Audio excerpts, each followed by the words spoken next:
പത്മകുമാർ, ശരിക്കും പറഞ്ഞാൽ ഈ ആന്റോ ആന്റണി കളത്തിലേക്ക് ഇറങ്ങിയതോടുകൂടി നിങ്ങളൊക്കെ ഒട്ടിച്ച പോസ്റ്റ് വേസ്റ്റായോ? അല്ല, ഈ സുരേഷ് ഏത് ലോകത്താ ജീവിക്കുന്നതെന്ന് എനിക്ക് മനസ്സിലാവുന്നില്ല. കാരണം എന്താന്ന് വെച്ച് കഴിഞ്ഞാല് ഞങ്ങളുടെ നാട്ടിലൊരു പയ്യനുണ്ടായിരുന്നു. പണ്ട് പള്ളിക്കൂടത്തിൽ പോകാൻ വിളിക്കുമ്പോ അച്ഛാ ഞാൻ പള്ളിക്കൂടത്തിൽ പോവില്ല എന്ന് പറയും. അവസാനം അങ്ങനെ അടിച്ചവനെ കൊണ്ട് സ്കൂളിൽ ഇരുത്തുന്ന പോലെയാണ് ഇപ്പൊ AICC ആന്റോ ആന്റണിയെ അടിച്ചുകൊണ്ട് ഇവിടെ സ്ഥാനാർത്ഥിയാക്കി എന്ന് പറഞ്ഞിട്ടാണ്. അതിനു മുമ്പ് നിൽക്കൂല എന്ന് പറഞ്ഞ ആളാണ് ശ്രീ ആന്റോ ആന്റണി. ഇവിടെ ഇപ്പോ ഈ സ്വപ്നം കാണുന്നതിനും ശ്വാസം വലിക്കുന്നതിനും ടാക്സ് ഏർപ്പെടുത്തിയിട്ടില്ലാത്തതുകൊണ്ട് എത്ര വേണമെങ്കിൽ സ്വപ്നം കാണുന്നതിന് ഒരു കുഴപ്പമില്ല. 2009 ആന്റോ ആന്റണിയുടെ ഭൂരിപക്ഷം എത്രയായിരുന്നു? 1,14,000 വന്നത്. അവിടെ നിന്ന് ഇപ്പൊ 44,000 വന്നിരിക്കുന്നത്. കണക്ക് വന്നാൽ ഇപ്രാവശ്യം അദ്ദേഹം പരാജയപ്പെടുന്നത് ഒരു 65,000 വോട്ടിന്റെ പുറയിലായിരിക്കും ആന്റോ ആന്റണി എന്നുള്ള കണക്ക് ഇപ്പൊ എഴുതി വെച്ചോ. ഞാനിപ്പോ അവകാശവാദം ഒന്നും ഉന്നയിക്കുന്നില്ല. പിന്നെ ഈ ഇടതുപക്ഷ മുന്നണിക്ക് അതുപോലെ BJPക്ക് ഇതൊക്കെ പൈസയുടെ കാര്യമൊക്കെ പറഞ്ഞു. എന്തിനാ ആന്റോ ആന്റണിക്ക് എന്തിനാ ഇവരുടെയൊക്കെ പൈസ? അദ്ദേഹത്തിന്റെ തന്നെ പൈസ ഉണ്ടല്ലോ. അപ്പൊ അതെ, ഇവിടെ കോറി മുതലാളിമാരുടെയൊക്കെ പറയുന്ന കണക്ക് കേട്ട് കഴിഞ്ഞാൽ സങ്കടം തോന്നുകയാണ്. ഇതൊന്നും അറിയാത്ത പാല് മാത്രം കുടിക്കുന്ന കുറെ പച്ചപ്പാവങ്ങളായിട്ടുള്ള കോൺഗ്രസ്സുകാർ. ഞങ്ങൾക്ക് ചോദിക്കാനുള്ള ഒറ്റ ചോദ്യമേ ഉള്ളൂ.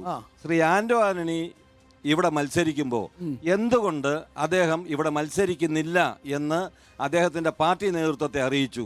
എന്തുകൊണ്ടാണ് പ്രഖ്യാപനം ഇത്രയും നാൾ വൈകിയത്? വളരെ പ്രധാനപ്പെട്ട ചോദ്യമാണ് സുരേഷ് കുമാർ. പത്മകുമാർ ചോദിക്കുന്നത് ഈ മണ്ഡലത്തിൽ മത്സരിക്കാനുള്ള ഭയം മുട്ടിടിച്ചിരുന്നു ആദ്യം ആന്റോ ആന്റണിക്ക്? ഞാനും ഇവിടെ നിൽക്കുന്ന UDF പ്രവർത്തകരൊന്നും ഈ വിവരം അറിഞ്ഞില്ല. ബഹുമാനായ ശ്രീ പത്മകുമാറിന് എവിടെ നിന്നാണ് വിവരം കിട്ടിയെന്ന് ഞങ്ങൾക്ക് അറിയത്തില്ല.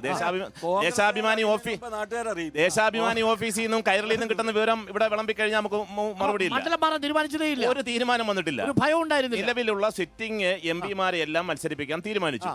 ഏറ്റവും അവസാനം ചില വ്യത്യാസങ്ങൾ ചില സ്ഥലങ്ങളിൽ വന്നു. അതല്ലാതെ പത്തനംതിട്ട പരിഗണിച്ചില്ല.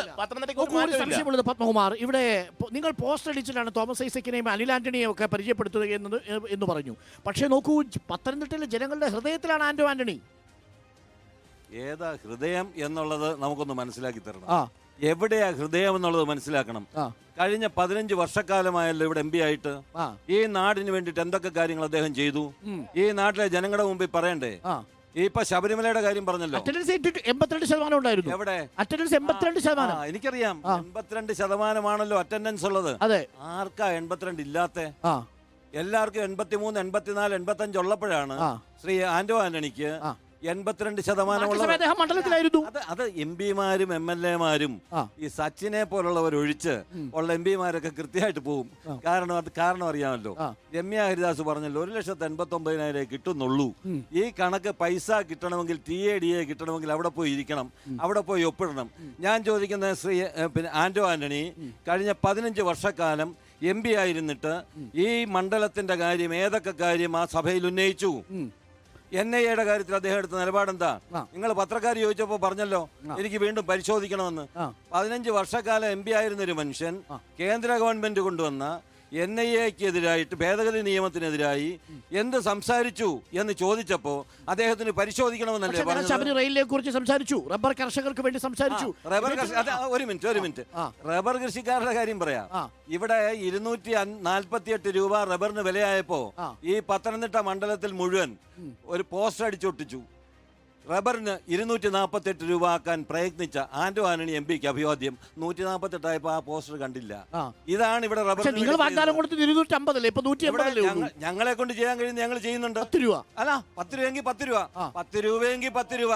ഞങ്ങൾക്ക് കേരളത്തിലെ ഗവൺമെന്റിനെ കൊണ്ട് ചെയ്യാൻ കഴിയുന്ന കാര്യങ്ങൾ 10 എങ്കിലും ഞങ്ങൾ ചെയ്തല്ലോ. അതാണ് വെല്ലുവിളി. സുരേഷ് കുമാർ,